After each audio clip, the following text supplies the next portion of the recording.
The Janshakti news, निर्भीड व निपक्ष बातम्यांचं खुलं व्यासपीठ। द जनशक्ती न्यूज मध्ये आपल्या सर्वांचं स्वागत असणारे राज्याचे ज्येष्ठ नेते, आमचे मार्गदर्शक आणि ज्यांच्या नेतृत्वाखाली येणाऱ्या महाराष्ट्राच्या विधानसभेमध्ये काँग्रेस पक्ष हा महाराष्ट्राच्या विधानसभेतला सर्वात मोठा पक्ष होणार आहे,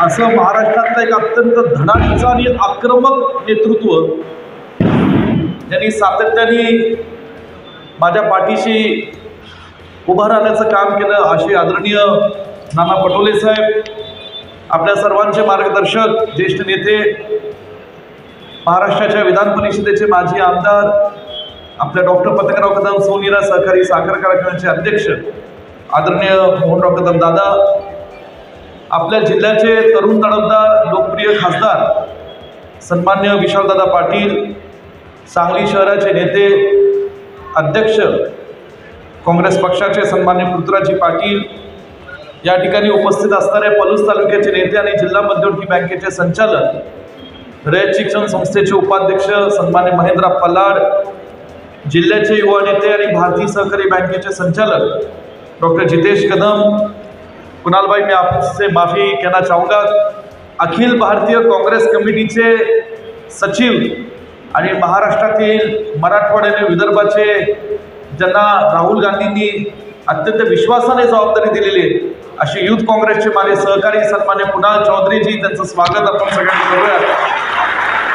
इथे उपस्थित असणारे महाराष्ट्राच्या विधानसभेचे अध्यक्ष आमचे तरुण सहकारी आमिर शेख, उपस्थित असणारे आदरणीय ज्येष्ठ नेते जे के बापू, आदरणीय ज्येष्ठ नेते आदरणीय बाळासाहेब बापू, या ठिकाणी उपस्थित असणारे आमचे मार्गदर्शक आदरणीय पतंगरावजी कदम साहेबांचे जुने सहकारी, आपल्या सर्वांचे मार्गदर्शक आदरणीय जे के आप्पा, ज्यांनी प्रास्ताविक मनोगत केलं, ज्येष्ठ नेते आदरणीय घनश्याम मामा, ज्येष्ठ नेते आदरणीय चंद्रकांत आप्पा, आदरणीय उदयकाका पाटील, सन्मान्य वैभवजी उगळे, या ठिकाणी उपस्थित असणारे आदरणीय गंगाराव भाऊ सुरवेंशी, नागठाणचे जयकर बापू, आदरणीय बाळू काका, आदरणीय रवी यादवजी, इथे उपस्थित असणारे ज्यांच्या प्रवेशाच्या या कार्यक्रमासाठी आपण सर्वजण मोठ्या संख्येने या ठिकाणी उपस्थित राहिलात, असे आपल्या गावच्या सरपंच आदरणीय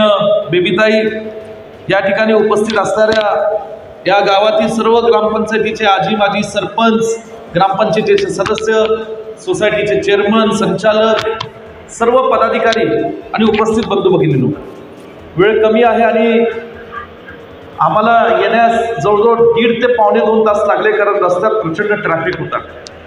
आणि आदरणीय नाना पटोले साहेबांना मी काही दिवसांपूर्वी विनंती केली की आपले काँग्रेस पक्षाचे नेते आदरणीय राहुलजी गांधी कोल्हापूरला छत्रपती शिवाजी महाराजांच्या पुतळ्याचं अनावरण करण्याकरता येत आहेत आणि या कार्यक्रमानंतर आपण आम्हाला या अंकुलकोप गावामध्ये वेळ द्यावी, एक अत्यंत महत्त्वाचा ऐतिहासिक कार्यक्रम आम्हाला आपल्या उपस्थितीत करायचा आहे आणि त्वरित त्यांनी होकार दिला, त्याबद्दल माझ्या पलूस कडेगाव मतदारसंघाच्या वतीने आणि अंकुलकोप गावच्या वतीने मी नानाभाऊ आपलं मनापासून स्वागत करतो। आज या कार्यक्रमासाठी आदरणीय मोहनदादा आहेत, विशालदादा या ठिकाणी उपस्थित आहेत, ही सगळी मंडळी आणि आपण सगळेजण आपल्याच कुटुंबातल्या एक सदस्य, ज्या काही किरकोळ कारणामुळे, काही किरकोळ समज गैरसमजामुळे, आणि खरं म्हणलं तर त्या आमच्याशी गैरसमज नव्हते, पण जे काय असतील त्या कारणामुळे थोडंसं आपल्यापासून दुरावलेल्या होत्या।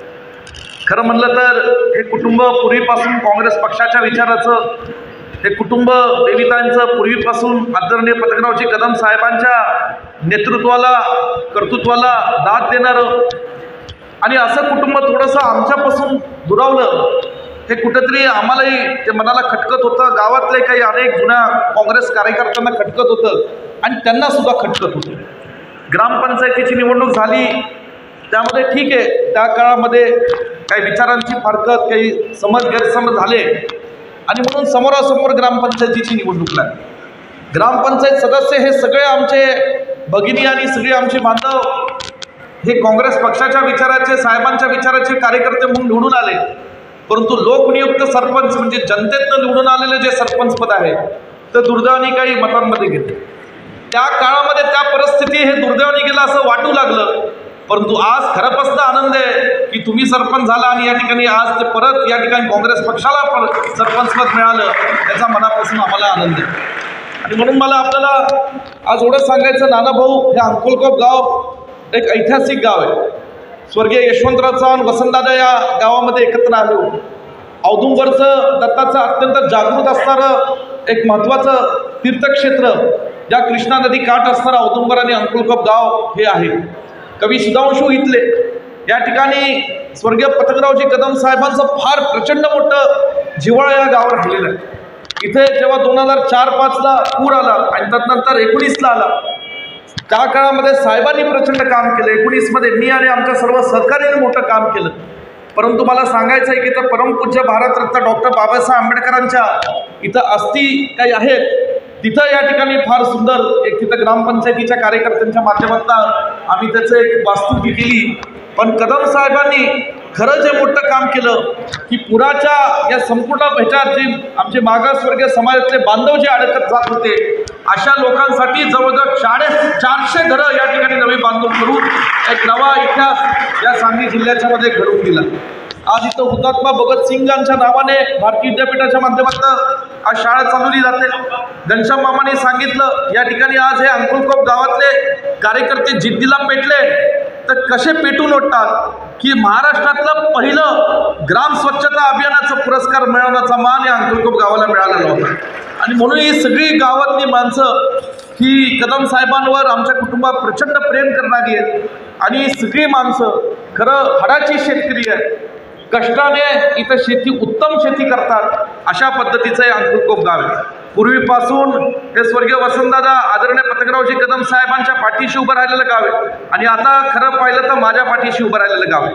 मी बेबीताईंना सांगू इच्छितो, ताई तुमचा निश्चितपणे तुमचा सन्मान आदराने या ठिकाणी काँग्रेस पक्षाच्या माध्यमातून, कदम कुटुंबाच्या माध्यमातून वागणूक दिलीच जाईल. परंतु जुन्या लोकांनाही मला सांगायचं आहे की ज्या जुनी माणसं किंवा नवी माणसं आपल्याकडे येतात, कधी तुम्ही सुद्धा कधी या ठिकाणी गैरसमज करायचा नाही. जुन्या काँग्रेसच्या कार्यकर्त्यांना तेवढाच आयुष्यभर मान सन्मान देण्याचं काम हे आमच्या कुटुंबाकडनं सुद्धा केलं जाईल, हा विश्वास आपल्याला निमंत्रण या ठिकाणी देतो. खरं आज मला नानाभाऊ नुकतीच पार पडलेली एक घटना सांगायची. आज खंडोबाच्या वाडीतले सरपंच आणि त्यांचे सर्व सदस्य या ठिकाणी आले. परवा इतकी चुकीची घटना घडली. एक कुणाच्या तरी कार्यकर्त्याच्या घरी जेवण ठेवलं भाजपच्या काही नेत्यांनी. जेवणाच्या निमित्ताने तिथले आमचे सगळे लोक त्यांना बोलवून घेतलं, सांगितलं जेवण आहे. आता जेवण आहे म्हणून सगळी गेली आणि गेल्यानंतर पटकन भाजपचं त्यांनी पटका काढला आणि सगळ्यांच्या गळ्यात टाकलं. आमच्या लोकांनाही काही त्या संध्याकाळच्या वेळेत काही लक्षात आलं नाही नेमकं काय घडलं. आणि परत फोटो काढले आणि व्हॉट्सअपच्या सोशल मीडियात टाकून दिले की खंडोबाच्या वाडीतल्या काँग्रेस पक्षाच्या सरपंच आणि ग्रामपंचायत सदस्यांनी भाजपमध्ये प्रवेश केला. कुठलं म्हणजे हे आता पुढचे 2 महिने असलं फार होणार आहे. असल्या कुठल्याही गोष्टींना बळी पडू नका. आणि जेवणाला कुठल्या भाजपच्या कार्यकर्त्यांनी बोलवलं, तुम्हाला डबल जेवण दुसऱ्या दिवशी देतो, पण त्याच्या नादात लागू नका.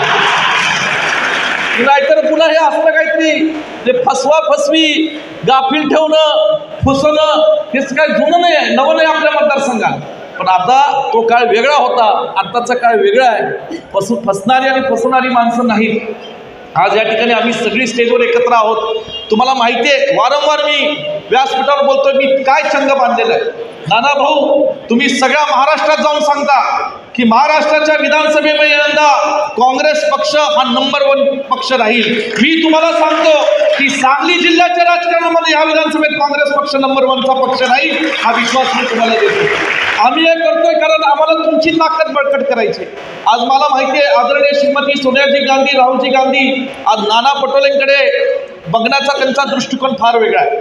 नाना पटोले साहेब साध्या सोप्या करणाऱ्या भाषेत सांगायचं म्हणलं तर इंडियन क्रिकेट टीमचे विराट कोहली असं म्हणलं तर चुकीचं ठरणार नाही. आज बॅट एकदा हातात आली की ते 6 आणि 4 शिवाय दुसरं काही दिसत नाही. आणि म्हणून आज ज्या पद्धतीने नाना पटोले साहेबांनी आज पुढच्याचा घाम काढलेला आहे, त्याच पद्धतीने आदरणीय मोहनराव कदम दादा यांनी जे आमच्या मार्गदर्शनाखाली, त्यांच्या आशीर्वादाखाली मी आणि विशाल पाटील, जितेंद्र मंगलाप्पा, आम्ही सगळ्यांनी पुढचा विरोधकांचा जो घाम काढायचा ठरवलाय. आणि या जिल्ह्यामध्ये या ठिकाणी आज काँग्रेस पक्षाचे जास्त आमदार या ठिकाणी निवडून आल्याचं ठरवलंय. आणि म्हणून मला या ठिकाणी आपल्याला विनंती करायची, नाना भाऊ, मी सगळं जे काही सांगितलंय ते मुंबईला आपल्याला सांगितलंय, आम्हाला जास्तीत जास्त जागा द्या. या ठिकाणी आम्ही निश्चितपणे आमची काँग्रेस पक्ष कार्यकर्ते म्हणून जबाबदारी पार करू. महेंद्रप्पा जाता जाता विशाल पाटलांना म्हणाले, विशाल दादा सारखं अपक्ष म्हणू नका, आपण मी थोडी दुरुस्ती त्याच्यात करतो. ते सांगली लोकसभेच्या क्षेत्रापुरतं काँग्रेसचे खासदार आहेत. सांगली लोकसभेच्या बाहेर जिल्ह्यामध्ये, फक्त जिल्ह्याच्या बाहेर काँग्रेसचे जा, ते त्यांना जे काय हा ना विशालराव असंच ठरलं ना आपलं. आणि म्हणून इथं थोडंसं इथनं पुढं गेलं की ते अपक्ष असणार आहेत. आणि म्हणून या ठिकाणी मला एवढंच सांगायचंय, आमचे विशाल पाटील सुद्धा 2 मिनिटात त्यांनी बॅटिंग केली. नाना भाऊ, तुम्हाला एक विशाल पाटलांचा गुण सांगतो, 2 बॉलमध्ये 3 6 मारतात ते. आता तुम्ही म्हणाल आणि ही काय भानगड आहे, विश्वजीतला काय क्रिकेट कळणार का काय, 2 बॉलमध्ये 3 6 कसा मारू शकतो. 2 बॉल झाले, 2 बॉलला 6 मारलं की दुसरा बॉल हा नो बॉल कसा होता हे त्या बॉलरला आणि अंपायरला सुद्धा पटवून सांगणार विशाल पाटील. ते जाऊन त्यांना सुद्धा सांगतील, अरे हा नो बॉलच होता, मी सांगतो थोडा ऐकू, नो बॉलच होता, म्हणून ते 3 बॉल होतात. आणि नाना भाऊ, तुम्ही आज या ठिकाणी आलात, आम्हाला खूप खूप महाराष्ट्राला तुमच्याकडून अपेक्षा आहेत. तुम्ही जे विधानसभा अध्यक्ष होता, नंतर प्रांताध्यक्ष म्हणून एक प्रचंड मोठी ऊर्जा महाराष्ट्रामध्ये निर्माण झाली आहे. लोकसभेमध्ये सुद्धा तुमच्या नेतृत्वाखाली 48 पैकी 31 जागा महाविकास आघाडीच्या आणि 13 जागा काँग्रेस पक्षाच्या निवडून आल्या. हे नाना भाऊंचं नेतृत्व आपण विसरून चालणार नाही. आणि म्हणून या ठिकाणी मी तुमचं स्वागत करतो. आणि माझं मनोगत 14 या ठिकाणी मी आपलं तुमचं मनापासून या ठिकाणी स्वागत करतो. बेबीताई, तुमचं आणि तुमच्याबरोबर आलेली सगळी समोरची आमचीच साहेबांची जुनी माणसं, आणि या ठिकाणी तुमचंही मनापासून या ठिकाणी स्वागत करतो. आणि माझे 2 शब्द इथंच थांबवतो. जय हिंद, जय महाराष्ट्र.